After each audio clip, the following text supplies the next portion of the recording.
Hello, সবাই কেমন আছেন? আশা করি খুবই ভালো আছেন। নতুন একটা ভিডিওতে সবাইকে অনেক অনেক স্বাগত জানাই। প্রথমে দেখে বুঝতে পারছেন যে আমরা কোথায় গিয়েছিলাম। আমরা ওইদিন হুটহাট প্ল্যান করেই চলে গিয়েছিলাম নারায়ণগঞ্জে লোকনাথ ব্রহ্মচারী সমাধি মন্দির, যেটাকে বারুদি বলে। তো আমরা সকাল সকাল রেডি হয়ে আমরা রিক্সা নিয়ে গুলিস্থানের দিকে যাই। সেখান থেকে একটা বাসে করে আমরা লোকনাথ ব্রহ্মচারী সমাধি মন্দির যেটা আছে বারুদিতে সেখানে যাই। যাওয়ার পর আমরা ওখান থেকে একটা অটোতে করে মোগরা বাজার থেকে একটা অটো করে প্রায় জনপ্রতি 40 টাকা করে নিয়েছিল। সেখান থেকে আমরা বারুদি লোকনাথ বাবার আশ্রমের দিকে চলে যাই। আর যাওয়ার পথটা এমন কিছুটা রাস্তা খুবই খারাপ ছিল, জাস্ট একটু ভিডিও নিলাম। আর যাওয়ার পর বাকি রাস্তাটা মোটামুটি ভালোই। আর দুপাশে ছিল প্রচুর পরিমাণে লিচু গাছ, আম গাছ। এগুলো আপনারা দেখে এখন যারা যাবেন তারা আসলে এই দৃশ্যটা দেখতে পাবেন। প্রচুর পরিমাণে লিচু হয়েছিল চারপাশে। আমি ভিডিও করছিলাম, জাস্ট ভিডিওটা একটু স্পিড বাড়িয়ে দিয়েছি কারণ ভিডিওটা অনেক লং হয়ে যাচ্ছিল। তো মোগরা বাজার থেকে যাওয়ার পথে নারায়ণগঞ্জের যে বারুদিতে যাওয়ার পথটা খুবই সুন্দর। কিছুটা রাস্তা শুধু ভাঙা ছিল। আর এই যে রাস্তার চারপাশটা আপনাদের সাথে একটু ভিডিও করতে করতে গিয়েছিলাম। ওখানে অনেক অটো দাঁড়ানো থাকে, একটু দামাদামি করে অটোটা আপনার ঠিক করতে হবে। তারপরে যে আমরা বারুদিতে চলে যাই। আমি গিয়েছিলাম প্রায় অনেক আগে, মাঝখানেও গিয়েছি, অনেকের হয়তো যাওয়া হয় প্রায়ই। আমরা ওই দিন গেছিলাম হুটহাট করে।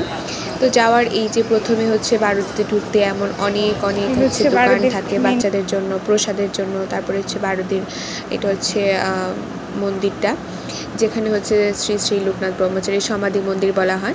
এটা মূলত নারায়ণগঞ্জ জেলার আর সোনারগাঁও উপজেলার বারুদি বাজারের পশ্চিম দক্ষিণ কোণে শ্রী শ্রী লোকনাথ ব্রহ্মচারী আশ্রম অবস্থিত।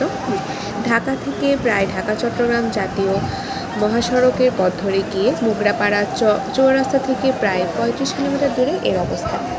ওখানে আমরা যেই প্রথমে প্রসাদ নিয়ে নিই ঠাকুরকে নিবেদন করার জন্য।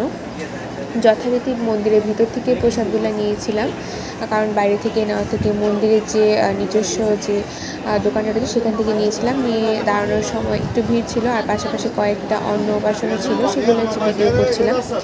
ওই যে বাচ্চাদের অন্নপ্রাশন বলে এখানে লোকনাথ ব্রহ্মচারী মন্দিরে এসে অনেকে দিয়ে থাকে। আর এই চারপাশটা, সামনে লোকনাথ বাবার সমাধি যে মন্দির সেটা। আর অনেক আগে যেহেতু গেছিলাম তখন পাশে নদী ছিল।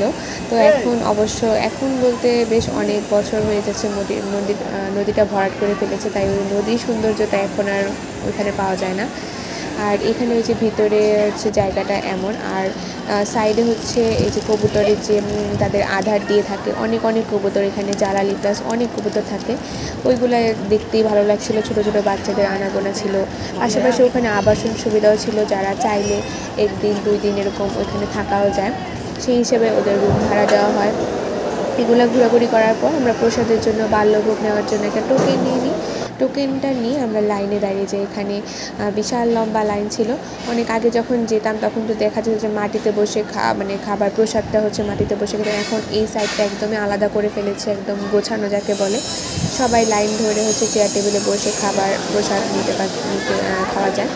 তো আমরা প্রসাদের টোকেনটা নিয়ে জাস্ট এখানে লাইনে ধরে অপেক্ষা করি কিছুক্ষণের জন্য। তারপরে আমরা প্রসাদটা নিই। প্রসাদটা নিয়ে আমরা এই প্রসাদকে উপবাস থেকে যেতে গিয়েছিল, তো উপবাস ভেঙেছিল।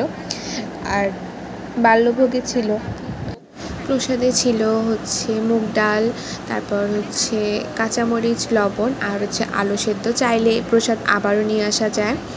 সেক্ষেত্রে আমরা এখানে এই প্রসাদটা অমৃত সমান বলা যায়। লোকনাথ ব্রহ্মচারী বাল্যভোগটা খুবই প্রসাদ মানেই অনেক পূর্ণ বা অনেক স্বাদ বলা যায় আমাদের কাছে। তারপর আমরা সামনে একটা মন্দিরের মতো, এখানে শ্রীকৃষ্ণের যে উত্থান থেকে তার জন্ম থেকে পুরো কাহিনীটা একদম মূর্তির মতো করে সাজিয়েছিল এই পাশটাতে।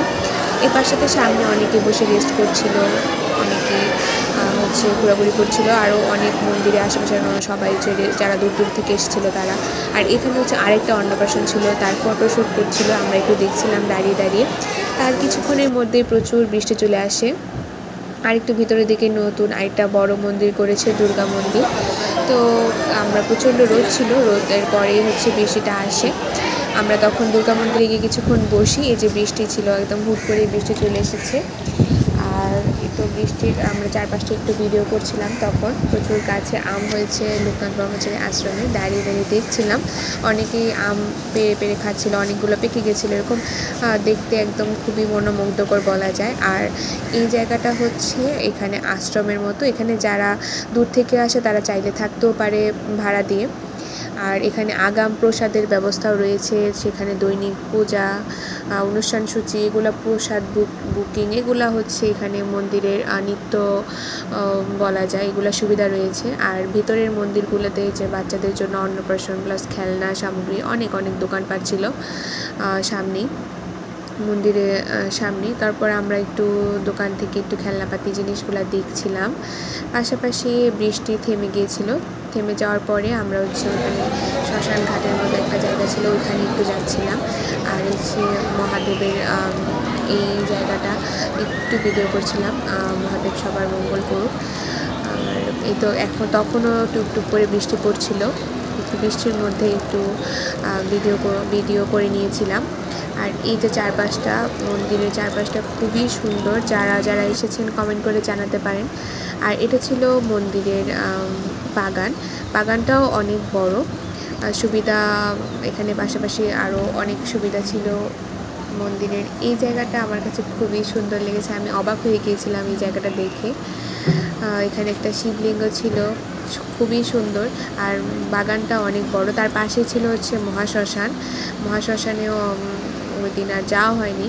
আর ওই পাশেও দোকানপাট ছিল কিছু, তো ওই দিকটাতে আর যাওয়া হয়নি। এই পাশটাতে ঘুরে আমরা জাস্ট চলে এসেছিলাম। মন্দিরের কাজ আরও অনেক দিকেই চলমান করছে, মন্দির আরও সুন্দর হচ্ছে। এই সাইডটা হচ্ছে একদম মন্দিরের পিছনের সাইডটা। আর এই যে এদিক দিয়েও হচ্ছে বের হওয়া যায়। আর সব জায়গাটায় মোটামুটি একটু ভিডিও করে নিচ্ছিলাম এই দিকে। প্লাস মহিলাদের বা স্নানের জন্য জায়গা রয়েছে, প্লাস অনেক সুবিধা রয়েছে। আর এই তো লোকেশনটা হচ্ছে যারা আসতে চান ঢাকা থেকে খুব সহজে আসা যায়। গুলিস্তানে অনেক বাস রয়েছে। ওখানে যাওয়ার পরে বারোটি ঢাকা থেকে, সেখান থেকে বাসের ভাড়া সম্ভবত 60 করে নিয়েছিল, 60 বা 40 এমন করে নিয়েছিল। যারা আসতে চান চলে আসতে পারেন খুবই ইজিলি। এই তো আমরা ওই দিনের ঘোরাঘুরি শেষ করে তারপর বাসায় ব্যাক করি। আসার সময় প্রায় বৃষ্টি আবার রোদ উঠে গিয়েছিল। তো ভিডিওটা কেমন লাগে সবাই জানাতে।